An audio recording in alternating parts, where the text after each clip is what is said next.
Good morning, Smyrna, and welcome to Harry Potter and the Chamber of Secrets, Chapter 12, The Polyjuice Potion. They sped off the stone staircase at the top, and Professor McGonagall rapped on the door. It silently opened, and they entered. Professor McGonagall told Harry to wait and left him there, alone. Harry looked around. One thing was for certain. Of all the teachers' offices Harry had visited so far this year, Dumbledore's was by far the most interesting. If he hadn't been scared out of his wits that he was about to be thrown out of school, he would have been very pleased to have a chance to look around it. It was a large and beautiful circular room, full of funny little noises. A number of curious silver instruments stood on spindle-legged tables, whirling and emitting little puffs of smoke. The walls were covered with portraits of old headmasters and headmistresses, all of whom were snoozing gently in their frames. There was also an enormous claw-footed desk, and sitting on the shelf behind it, a shabby, tattered wizard's hat, the Sorting Hat. Harry hesitated. He cast a weary eye around the sleeping witches and wizards on the walls. Surely it couldn't hurt if he took the hat down and tried it on again just to see, just to make sure it had put him in the right house. He walked quietly around the desk, lifted the hat from its shelf, and lowered it slowly onto his head. It was much too large and slipped down over his eyes, just as it had done the last time he'd put it on. Harry stared at the black inside of the hat, waiting. Then a small voice in his ear. "Be in your bonnet, Harry Potter." Yes," Harry muttered. Sorry to bother you. I wanted to ask. You've been wondering whether you were put in the right house," said the hat smartly. "Yes, you were particularly difficult to place. But I stand by what I said before." Harry's heart leapt. "You would have done well in Slytherin." Harry's stomach pummeled. He grabbed the point of the hat and pulled it off. It hung limply in his hand. Grubbly and faded, Harry pushed it back on the shelf, feeling sick. "You're wrong," he said out loud to the still and silent hat. It didn't move. Harry backed away, watching it.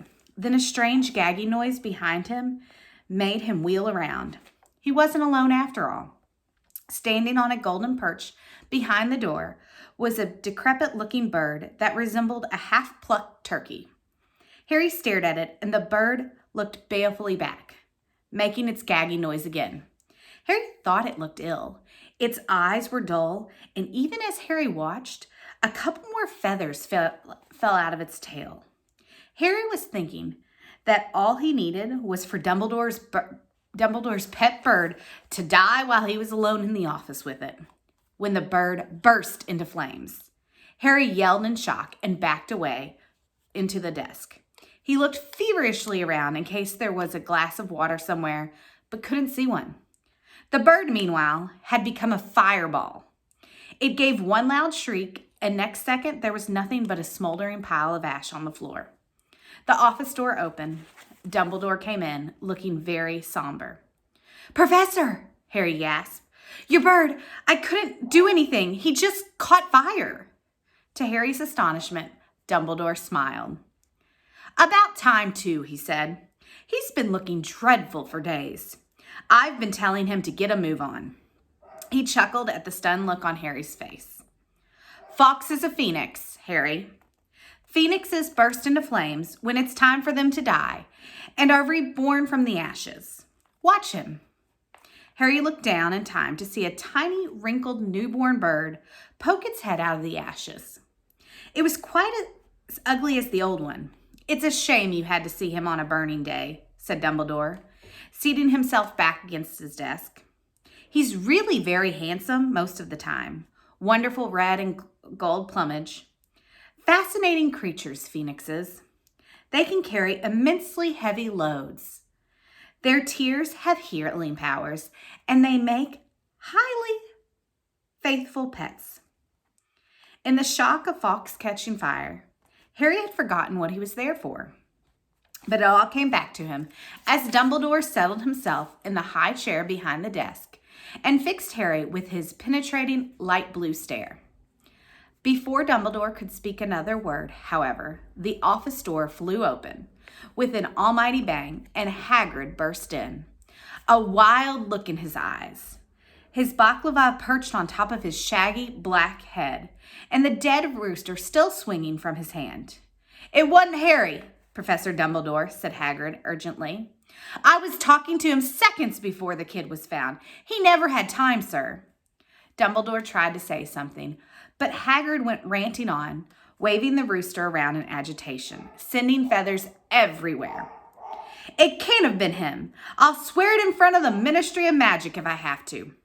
Hagrid, aye. "You've got it wrong, sir. You've got the wrong boy, sir. I know Harry never." "Hagrid," said Dumbledore loudly, "I do not think Harry attacked those people." "Oh," said Hagrid, the rooster falling limply at his side. "Right. I'll wait outside then, headmaster." And he stomped out, looking embarrassed. "You don't think it was me, Professor?" Harry repeated hopefully, as Dumbledore brushed rooster feathers off his desk. "No, Harry, I don't," said Dumbledore, though his face was a little somber again. "But I still want to talk to you." Harry waited nervously while Dumbledore considered, the tips of his long fingers together. "I must ask you, Harry, whether there is anything you'd like to tell me," he said gently. "Anything at all." Harry didn't know what to say. He thought of Malfoy shouting, "You'll be next, mudbloods," and of the polyjuice potion simmering in Moaning Myrtle's bathroom. Then he thought of the disembodied voice he heard twice and remembered what Ron had said. Hearing voices no one can hear isn't a good sign, even in the wizarding world. He thought, too, about what everyone was saying to him, his growing dread that he was somehow connected with Salazar Slytherin. "No," said Harry. "There isn't anything, Professor." The double attack on Justin and nearly headless Nick turned what had hitherto been nervousness into real panic. Curiously, it was nearly headless Nick's fate that had seemed to worry people the most. What could possibly do that to a ghost? People asked each other. What terrible power could harm someone who was already dead? There was almost a stampede to book seats on the Hogwarts Express so that students could go home for Christmas. "At this rate, we'll be the only ones left," Harry told Ron and Hermione. "Us, Malfoy, Crabbe, and Goyle. What a jolly holiday it's going to be." Crabbe and Goyle, who always did whatever Malfoy did, had signed up to stay over the holidays too. But Harry was glad that most people were leaving. He was tired of people skirting around him in the corridors as though he was about to sprout fangs or spit poison. Tired of all the muttering, pointing, and hissing as he passed. Fred and George, however, found all of this very funny. They went out of their way to march ahead of Harry down the corridor, shouting, "Make way for the heir of Slytherin! Seriously evil and coming through!" Percy was deeply disapproving of the behavior. "It is not a laughing matter," he said coldly. "Oh, get out of the way, Percy," said Fred.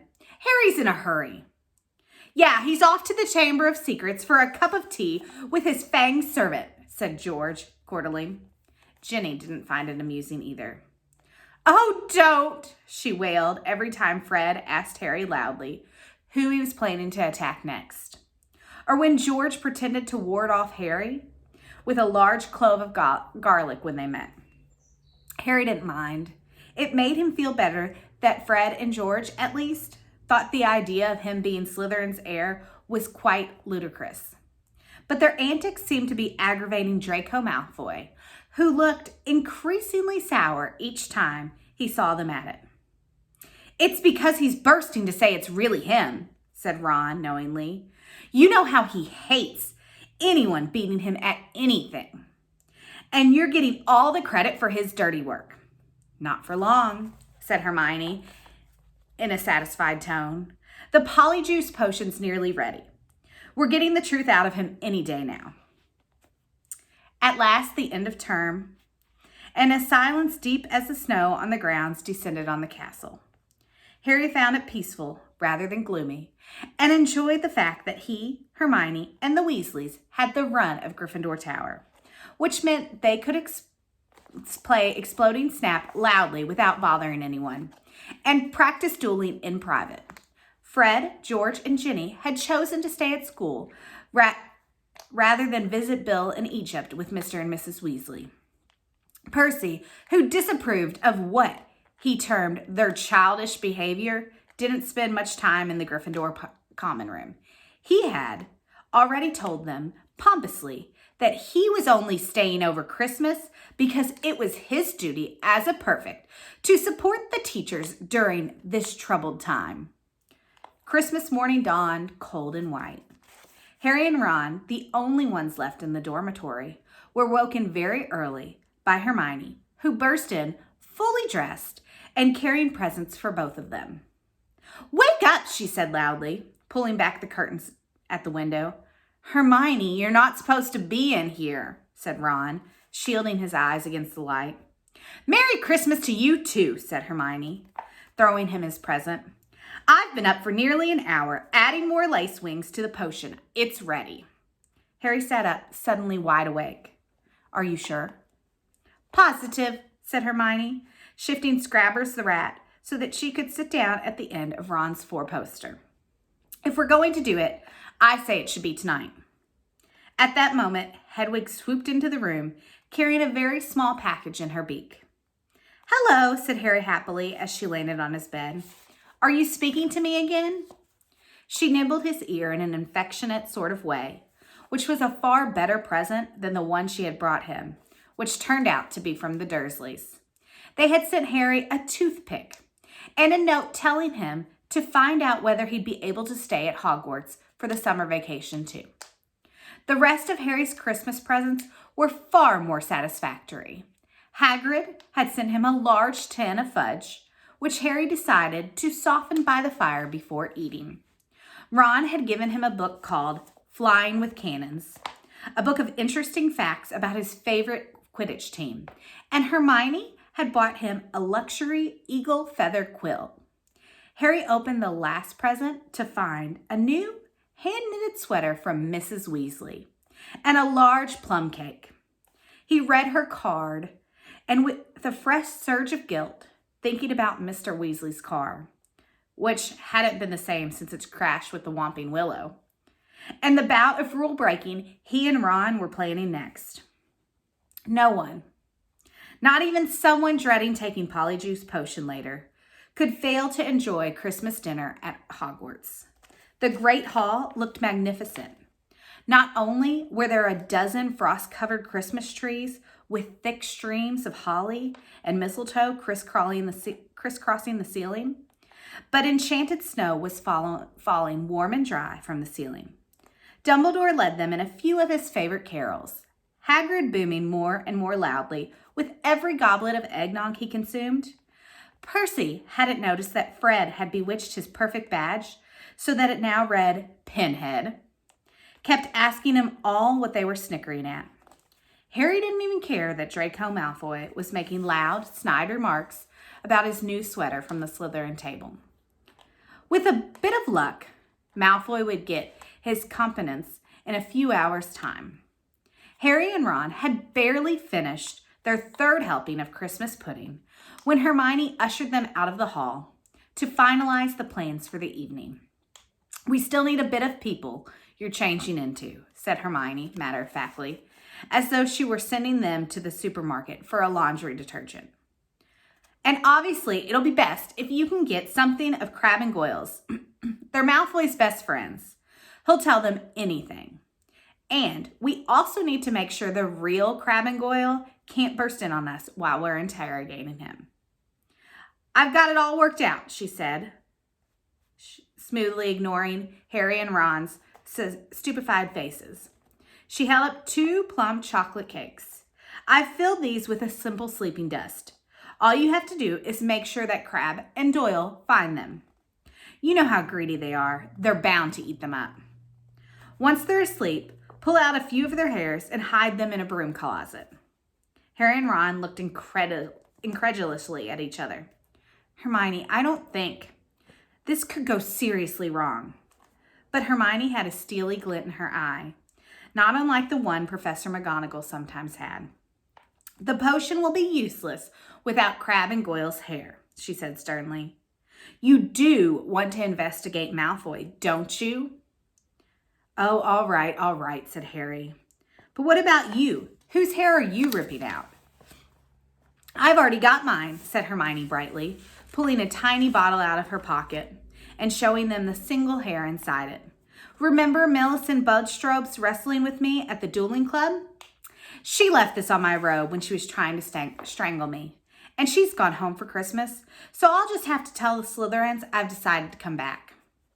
When Hermione had bustled off to check with the Polyjuice potion again, Ron turned to Harry with a doom-laden expression. Have you ever heard of a plan where so many things could go wrong? But to Harry and Ron's utter amazement, stage 1 of the operation went as smoothly as Hermione had said. They lurked in the deserted entrance hall after Christmas tea, waiting for Crabbe and Goyle, who had remained alone at the Slytherin table, shoveling down their 4th helpings of trifle. Harry had perched the chocolate cakes on top of the banister.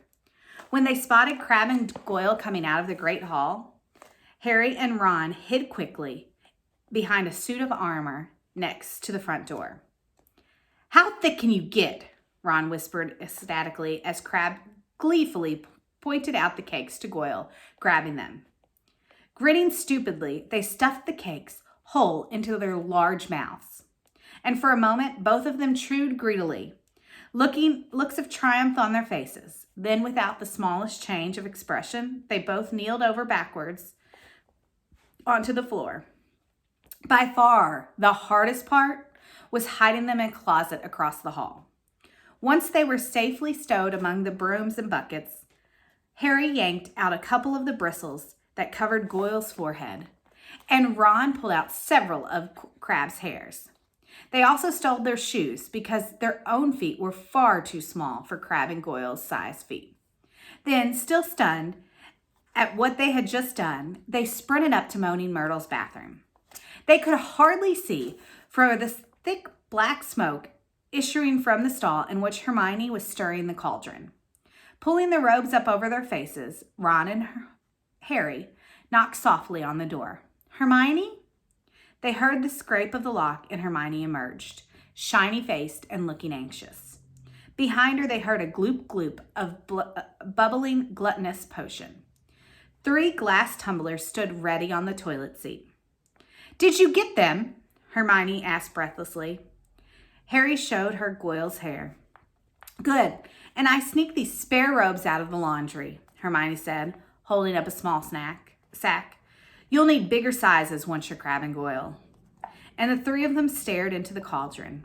Close up, the potion looked like thick, dark mud, bubbling sluggishly. I'm sure I've done everything right, said Hermione, nervously, rereading the splotched page. It looks like the book says it should. Once we've drunk it, we'll have exactly an hour before we change back into ourselves. Now what? Ron whispered. We separate into 3 glasses and add the hairs. Hermione labeled large dollops of potion into each of the glasses. Then, her hand trembling, she shook Millicent Bulstrode's hair out of its bottle into the first glass. The potion hissed loudly like a boiling kettle and frothed madly. A second later, it turned a sick sort of yellow. Urgh, essence of Millicent Bulstrode, said Ron, eyeing it with loathing. Bet it tastes disgusting. Then add yours, said Hermione. Harry dropped Goyle's hair into the middle glass, and Ron put Crabbe's into the last glass. Both glasses hissed and frothed. Goyle's turned the khaki color of a booger, Crabbe's a dark, murky brown. Hang on, said Harry, as Ron and Hermione reached for their glasses. We'd better not drink them in here. Once we turn into Crabbe and Goyle, we won't fit. And Millicent Bulstrode's no pixie. Good thinking, said Ron, unlocking the door. We'll use separate stalls. Careful not to spill a drop of this polyjuice potion. Harry slipped in the middle of his stall. "Ready?" he called. "Ready," came Ron and Hermione's voices. 1, 2, 3.